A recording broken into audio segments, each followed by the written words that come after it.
What's up mga kabalitaktakan? So, yun na nga. Yan ang favorite intro niya. Yup. So, yun na nga. Ano ba meron sa araw na to? Ano nga bang meron sa araw na to? Rika, ano nga ba? Sinama yung wala sa frame. So, today, I will celebrate Father's Day. Hooray sa ating mga ama. Parang hindi masaya no? Hooray sa ating mga ama. Ayan. So, last May ba? Tama. May. Mother's Day? Hindi. Women's Month pala. Last March. March ang Women's Month. Yan. Content? Nabablanko na ako. Lilinyahan ko muna. So, last March, nag-content kami about Women's Month. Okay. So, nung Mother's Day ba, nag-content tayo? Hindi. Unfortunately. Sadly. Kasi nga, ang tagal namin na mahinga. Hindi naman namatay. Ulit. Hindi naman namatay. Pero, ang tagal namin na mahinga sa ating social media. So, sa mga nag-aabang-abang dyan, mga new episodes, ayan, pasensya na, hindi kami nakapag-create ng content nung Mother's Day. So, today, Father's Day, babawi kami sa inyo. So, ang topic natin for today's episode is, syempre, about fathers. Ang mga ama, haligi ng tahanan na tinatawag. Para to sa mga ama na nasa bahay, nagtatrabaho, mga OFWs, at mga nasa langit na ama. So yun, technically, baka umiyak ka pa dito. Technically, on our family na lang, discuss na lang natin how we celebrate yung kada family natin ng Father's Day. So, nung bata kayo or before, how do you celebrate Father's Day? Charot. Umiyak! Father's Day! How do you usually celebrate Father's Day? Hindi ko maalala, Mi. Wala. Sabi niya, wala. Kasi hindi ko talaga alam. Wala akong ma-remember, to be honest. So, ayan, kinonfirm ng nanay ko, wala daw. Hindi ko alam. Hindi ko maalala. Kasi yung daddy ko, umalis, mga grade 5 ako. Bago ka pa nag-high school. Confirmation.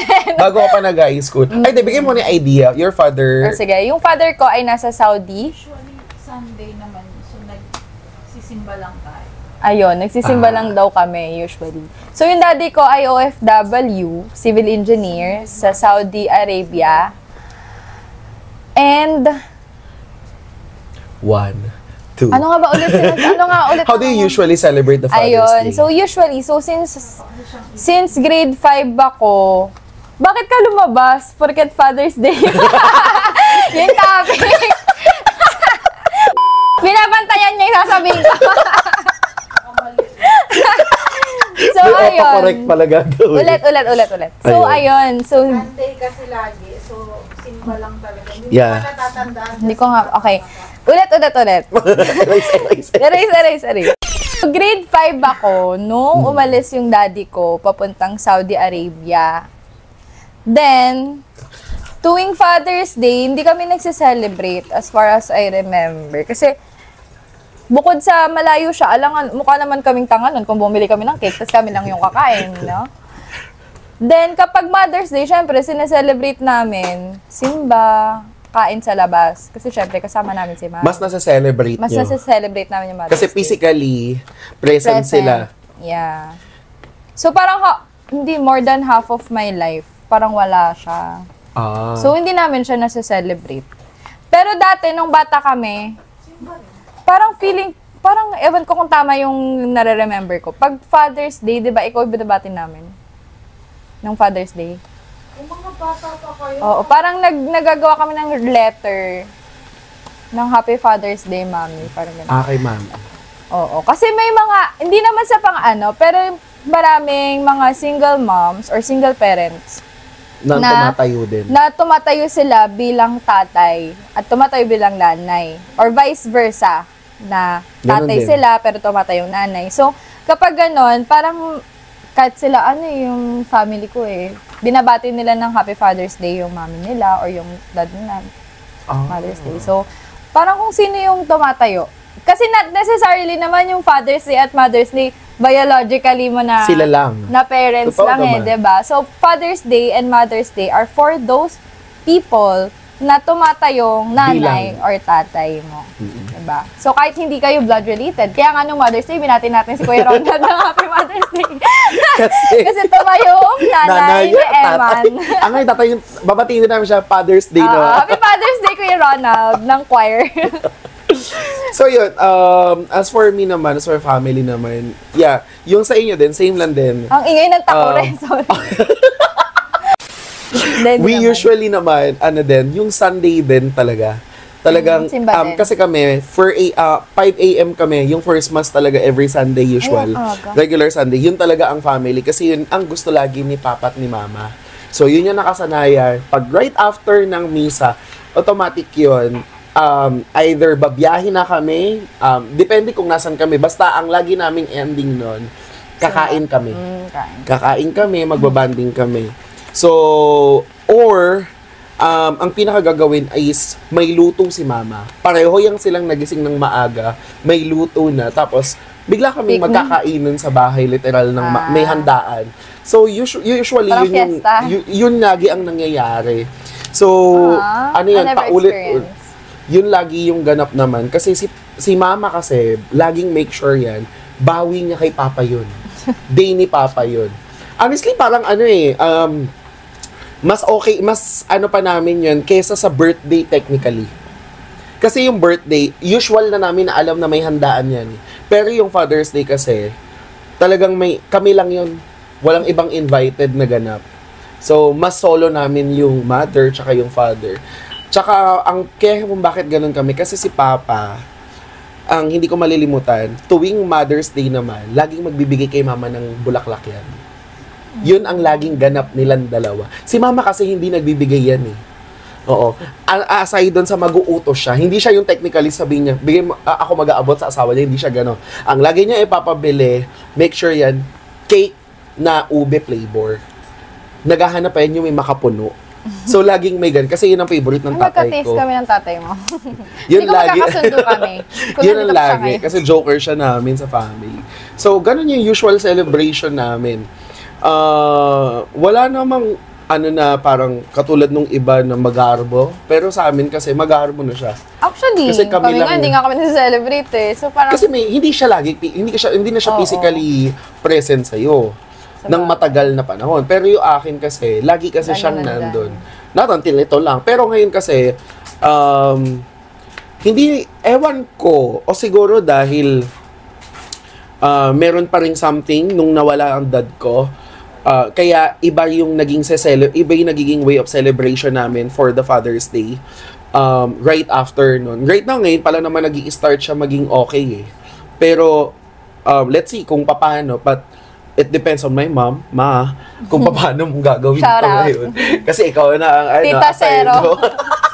Tita Zero ang kanyang kung paano ang laging nagla-like, nag-share. Kita-kita ko pag nag-notif, Tita Zero, like your post. Ay, hindi ko nakikita. Ikaw, ano yung pwede mong masabi, ano yung pwede mong maging message kay Papa mo? Message agad? Ano to, ending na agad? Ay, oo nga, sige, wag muna. Hindi kasi Father's Day, ano yung technically pwede mong ibati sa kanya usually? Kung ano yung tingin mo na hindi mo nasabi sa kanya before. Ikaw, kung paano mo siya babatiin? Oo, awkward. Wag na. Awkward? Isipin mo, ako ang awa mo.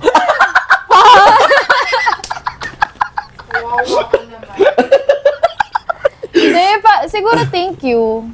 Okay. And That, ang tagal mo.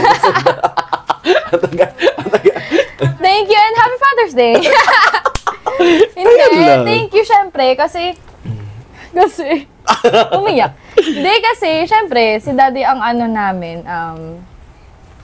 half provider. At talagang nagsusustento. Kasi swerte pa ako. Swerte ako sa lagay na to.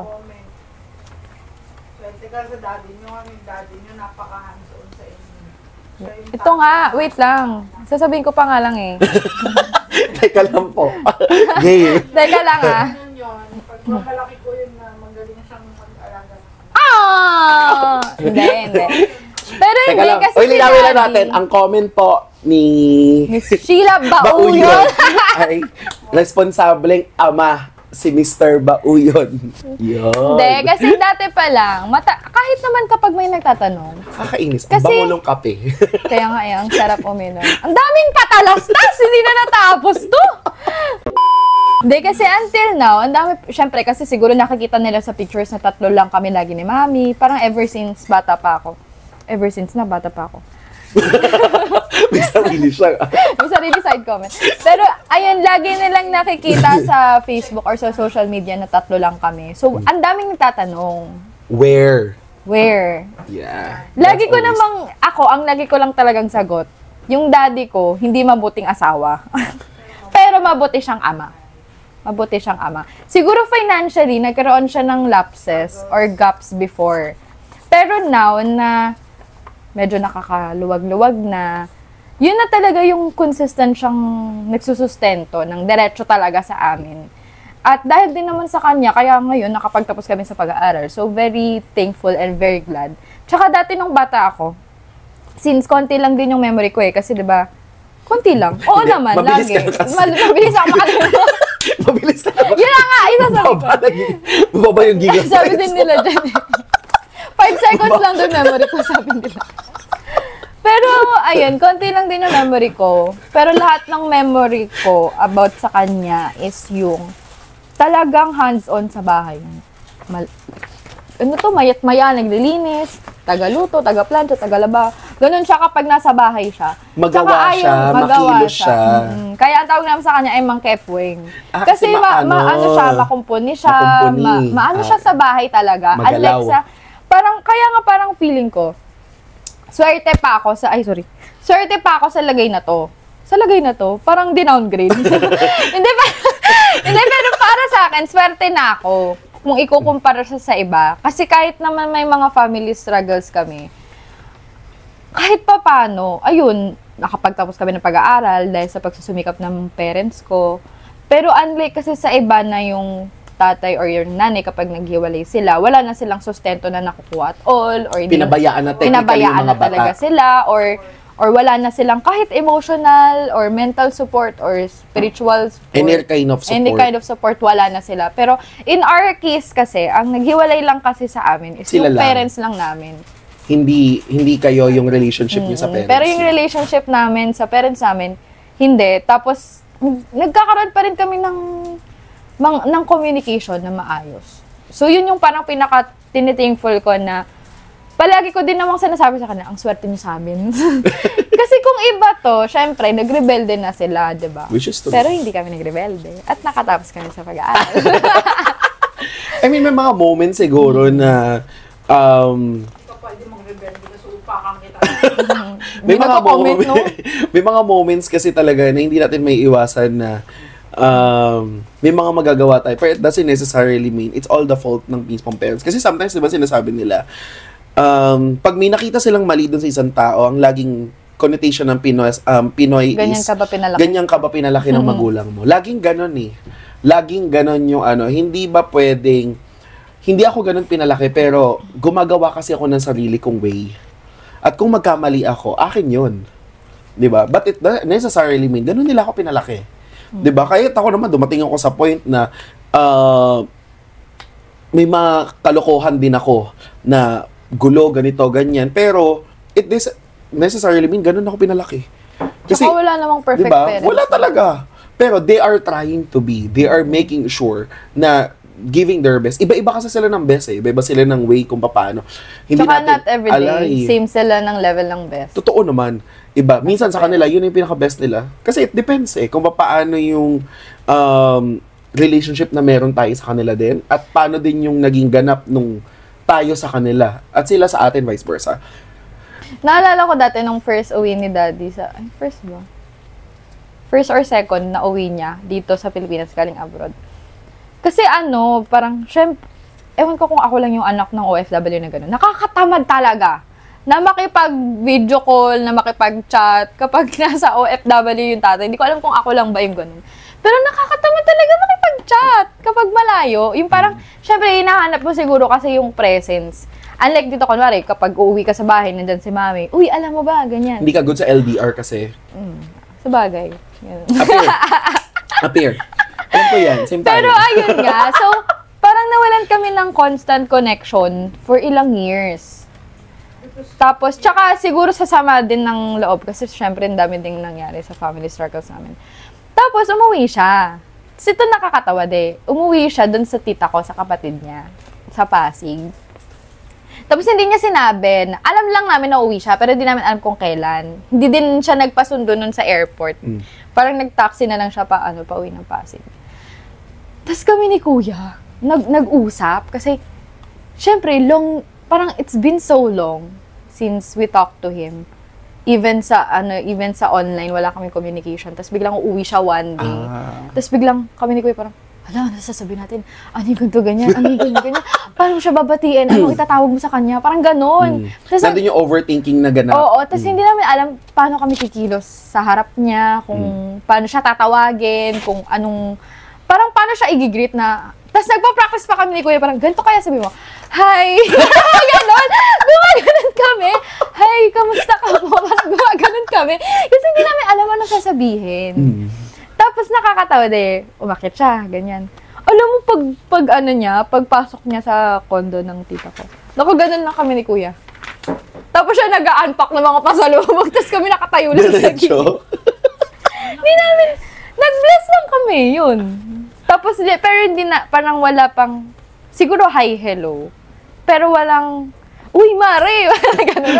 Walang ganun. Kasi kapag si Mami, matagal mo di nakita kasi syempre yung presence niya na dito. So, uy, Mi, alam mo ba yung nangyari ganito sa choir? Diba? Ganito. Oh. Wala kasi kung may ganun. So, ayun. Tapos after nun, hindi ko alam, nakalimutan ko na kung nasabi ko sa kanya yung part na yun eh. Pero after nun, umuwi siya ulit after parang mga 3 years. Ang daming after. Pero mga after 3 years nun, umuwi siya ulit. Tapos doon namin, na-lockdown kami nun eh, kasi pandemic na. Tapos nung na-lockdown kami sa Batangas for 4 months, doon kami nag-start ulit na mag-build ng connection. So imagine, parang ilang years ago lang yung COVID. 5 years ago? Parang 5 years ago yung COVID. So 5 years ago lang kami sa buong buhay namin, sa buong 22 years ko dito sa mundo. Pero may nakita akong, is it also the same? Sa Batangas din yun, di ba? Ang alin? Yung vlog mo na... Samyang Challenge. Oo. Yun, yung lockdown yun. Lockdown yun. So, sa buong 22 years ko, except dun sa batang yagit ko na hindi ko pa, nawala pa siya sa abroad.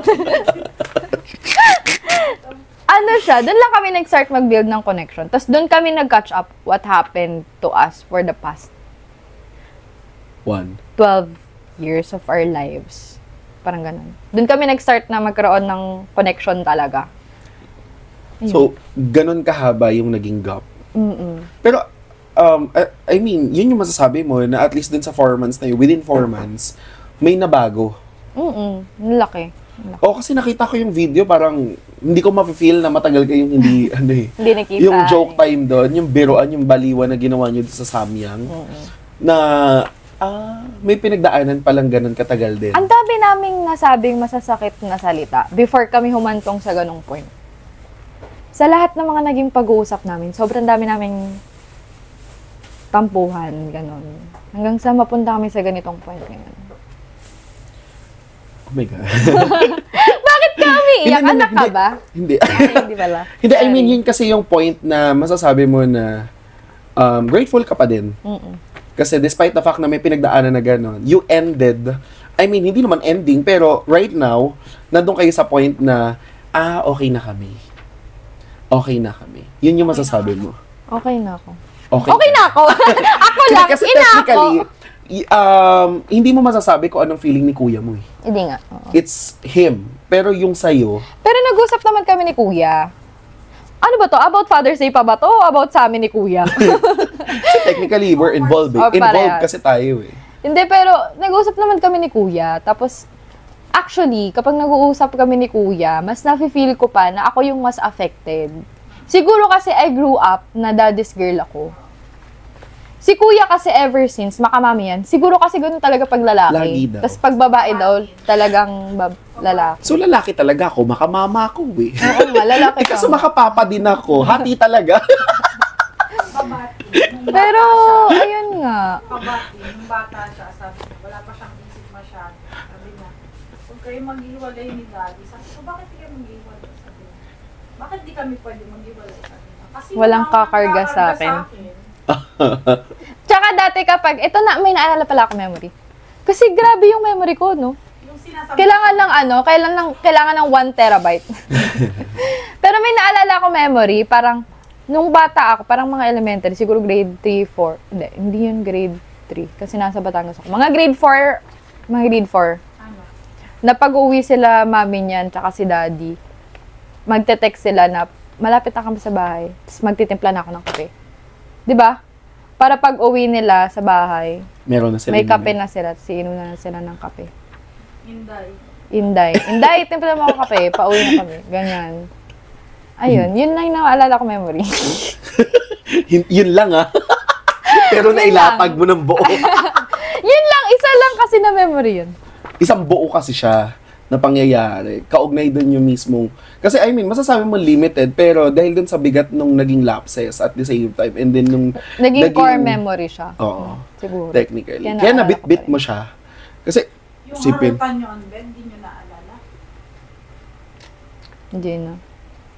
Yung harutan nila dun sa... Hindi nyo ginawa yung parang si dinadar. Yung samyang hindi ko Yun. I only see pictures of us nung bata pa kami.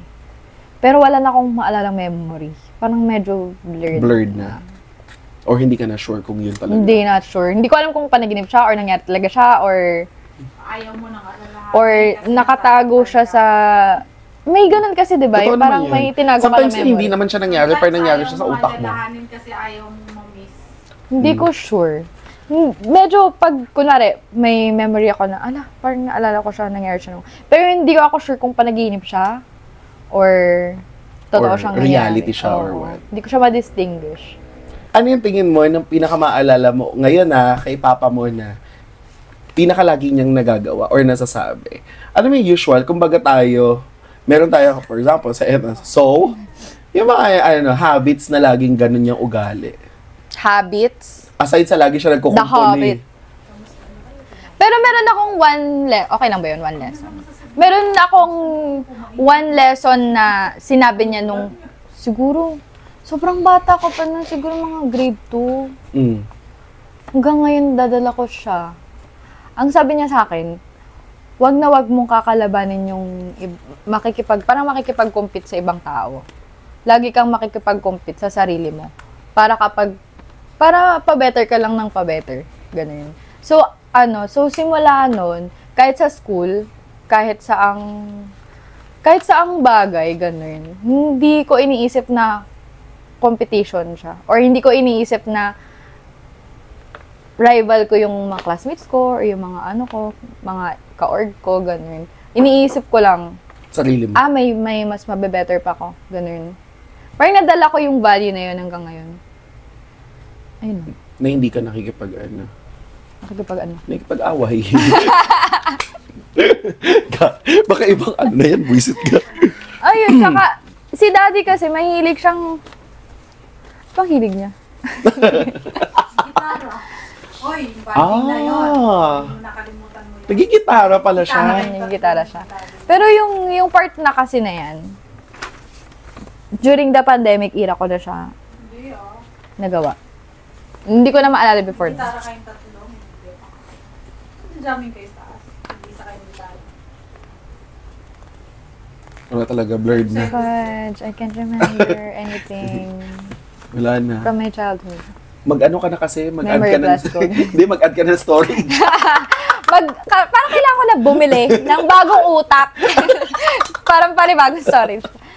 Pero ewan ko, parang sa childhood ko, hindi ko alam kung psychologically tested. Charing. Parang psychological effect siya. Pero yung childhood ko, wala na talaga akong maalala. Kung meron man, mga glimpse lang. From 0 to 7 or 8 years old, or 10 or 12. Wala na akong maalala. Bilis ka I mean, okay lang yun. At least, yung pinaka-core sa'yo is yung lagi niyang ginagawa.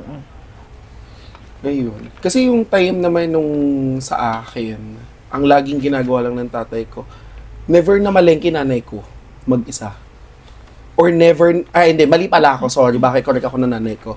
Never siyang namalengke. Mag-comment na naman yan. Never siyang namalengke. Ay, sorry, wait lang. Pagmamamali- May naalala ko, sorry to cut you. Naalala ko yung podcast natin one time. Ano yun? May nag-comment sa Spotify natin, akala ko kuya mo, pagtingin mo, tatay ko. Ay, oo, gamit ng nanay ko yung account. Mali. Eh, nasa langit na yung tatay niya. Yung nabother ako, ha? Pati na yung tatay ko pala ko. Tapos na-confirm ko lang nanay ko pala. Yung nanay ko, hindi kasi Natakot din ako doon. Yung nanay ko, hindi pala nag-check kung anong account yung gamit niya. So, mali. So, yun. Okay ka na? Okay lang. Naalala ko lang. Sige, tapos namamalengke nanay mo. Oo. Hindi, isa yun sa lagi ko maalala. Kasi, kung yung grocery namin, make sure yon na yun yung stocks. Pero, pagdating sa mga raw mismo ng mga foods, lagi yan si Papa. Daily yan. Kahit na gano'n siya ka-busy, laging daily yan. Pag mamimili pa at isasama niya si Mama, para lang exercise ni Mama, pilitan pa yun. Kasi si Mama, pagod siya, ayaw niya maglakad. Ayaw niya mainitan, ayaw niyang mapagod. Prinsesa. Ayaw niya, So, kaya ganun yung sistema. Oo. So, technically, pero si Mama ang nagluluto. So, lagi yan. Yun yung pinakalagi kong 50-50. maalala. Kasi, kung bakit hindi ko siya maalala, kasi ngayon, yun yung sinusuporta, yun yung sinusubukan ni Mama na gawin. Alin? Mamalengke? Oo, nagawin niya. Na kahit na anong pigil namin sa kanya, gusto niya gawin. Kasi nga, feeling ko, yun yung naiwan ni Papa. Yun yung naaalala niya na lang na ganap. Marami akong core memory kay Papa na isa doon kung paano siya naging mabuting asawa kay Mama. Never namin nakita na sakitan sila. Si Mama pa nga may problema eh. Oo. Si Mama pa maglalayas. Alam mo yan, Ma. Oo. Si Mama pa Tapos, maglalayas. I remember, Tapos kayo pa mag. lahat kami, pag susunduin namin si Mama, kunyari naglayas ang mama ko, lahat kami, bit-bit kami, mga anak. Oo, papalipasin niya ni Papa na, kasi ang iintindihin niya, okay, siya muna ang nanay at tatay sa buong linggo. Pero pagdating ng Friday, automatic pag out ng lahat kami, tatawid sa kabilang bahay, sa Las Piñas, susunduin na namin si Mama. Para kaming lahat ng liligaw kay Mama. Ganun kami, laging ganun yung sistema. At never namin nakita na ang naging problema ng bahay namin is nagbubugot sila or may ganun. Kaya wala. Kaya hindi ko kayang tanggapin na magkakaroon ako ng barkada or kaibigan na kahit na naging, consider ko sa sarili ko naging black sheep ako. Pero kahit naging ganun, isa yun sa pinaka red flag sa akin at foul sa akin na malaman ko ang lalaki na nanakit ng babae. Kaya hindi ko matatanggap. Kasi may babae akong kapatid. At the same time, tumawid yung Saka babae ka rin. gender ko dun sa babae. Pero aside dun, may anak din akong babae. So, hindi ko mas lalong matatanggap na ganun. Pero yun yung isa sa naging ko na, grabe yung naging patience ni Papa. Sa demand ni Mama, arte naming lahat si Papa. Depende mo, nakapag-aral ako sa private, nakapag-aral ako, nagawa ko lahat ng ganap ko, nakapag-ibang bansa ako, nakapag-tour ako, lahat yun si Papa. Yun yung ganap ni Papa na hindi ko matutumbasan.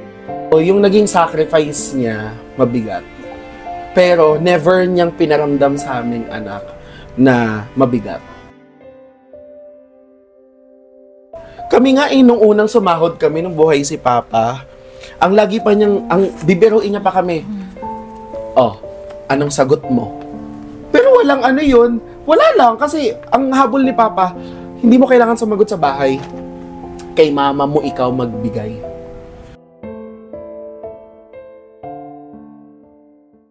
Kay Mama mo ikaw maglambing, hindi sa akin, hindi sa family. Kay Mama. So kami, kinilala namin na si Mama, priority namin.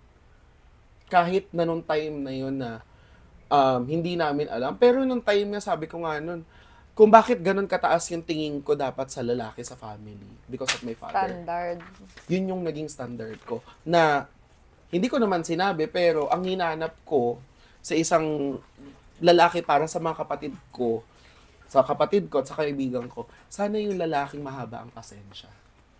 Kasi for me, yung tingin ko yung pinaka mag-hold sa family. Kasi nakita ko yun eh. Nakita ko sa father ko yun eh.